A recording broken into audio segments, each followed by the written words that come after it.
Assalamualaikum warahmatullahi wabarakatuh. Perkenalkan, nama saya Muhammad Tarik Haidar, mahasiswa dari program studi manajemen Fakultas Bisnis dan Ekonomi Universitas Islam Indonesia. Saya di sini bermaksud untuk menyelesaikan tugas ulangan akhir semester dari mata kuliah Islam Ulil Albab kelas C. Nah, kali ini saya akan menjelaskan tentang materi masa peradaban Islam. Masa peradaban Islam dibagi menjadi tiga, yaitu periode klasik, periode pertengahan, dan periode modern. 1. Periode klasik. Nah, pada periode ini, perkembangan Islam terbagi menjadi beberapa fase. Yang pertama, fase integrasi yang terjadi antara tahun 650 sampai tahun 1000 Masehi. Dan yang kedua, fase disintegrasi yang terjadi pada tahun 1000 sampai 1250 Masehi. Pada fase integrasi ini, kejayaan Islam diwakili oleh Bani Umayyah yang berhasil memperluas pengaruh Islam hingga Afrika Utara dan Spanyol bagian barat. Selain itu, Persia hingga wilayah India juga terpengaruh oleh kejayaan Islam saat itu. Pada periode klasik, banyak hal yang berkembang, antara lain ilmu pengetahuan, seni, dan arsitektur. Hal ini dibuktikan dengan berkembangnya beberapa kota yang berada di bawah kekuasaan Islam. Contoh yang sampai sekarang masih ada dan dapat dilihat di Istana Az-Zahra di Cordoba dan Istana Alhambra di Granada. Selain banyak hal yang berkembang pesat, pada periode ini muncul banyak ilmuwan dan ulama besar seperti Imam Malik, Imam Abu Hanifah, Imam Al-Asy'ari, Imam Al-Maturidi, dan Imam Al-Jubai.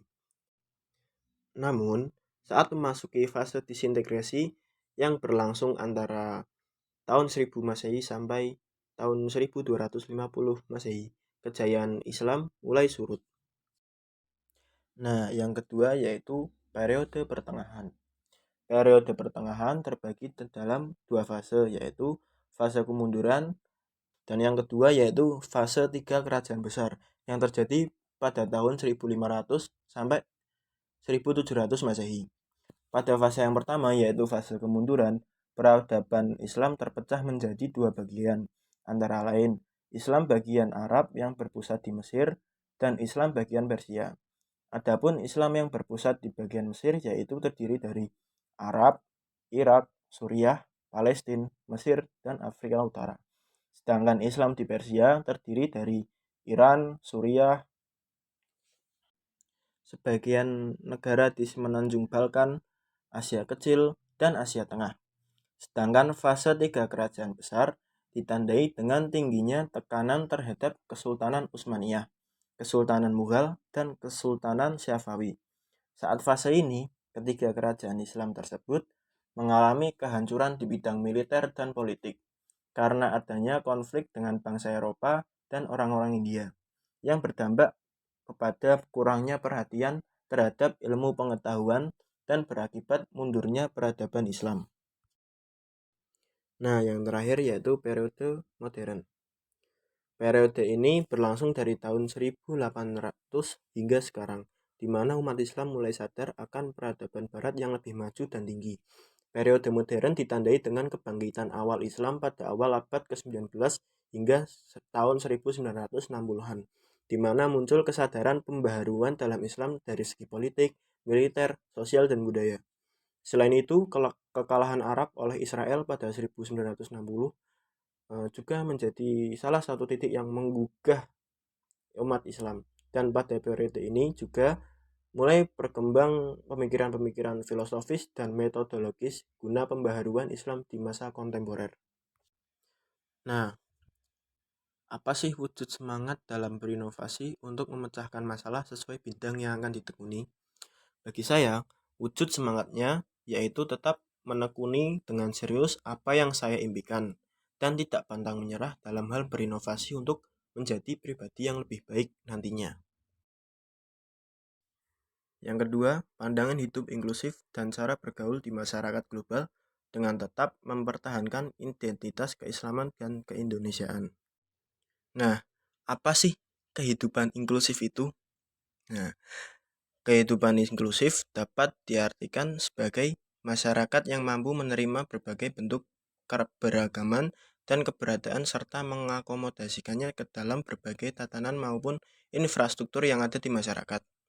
Dengan kata lain, masyarakat inklusif adalah keterbukaan kelompok masyarakat untuk toleransi dan menghargai budaya. Contoh dari itu adalah yaitu tidak membeda-bedakan teman. Nah, berikut ini adalah cara bergaul dengan mempertahankan nilai keislaman.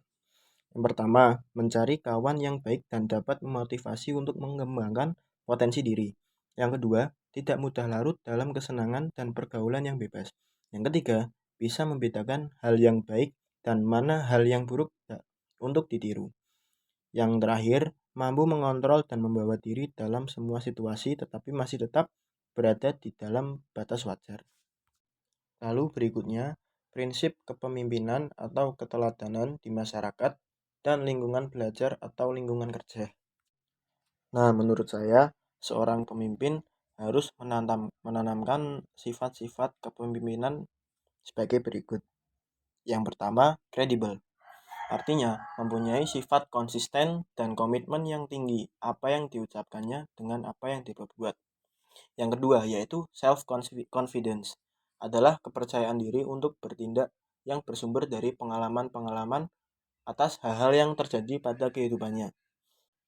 Yang ketiga, caring, artinya menunjukkan kepedulian kepada orang lain sehingga membuat mereka merasa diakui menjadi bagian dari sebuah organisasi. Dan yang terakhir yaitu communication, artinya mempunyai keterampilan komunikasi yang baik dengan orang lain atau teman kita sendiri. Sekian dari presentasi saya. Terima kasih. Nah, sekian dari materi yang telah saya sampaikan. Apabila ada kesalahan, saya mohon maaf. Wabillahi taufiq wal hidayah. Wassalamualaikum warahmatullahi wabarakatuh.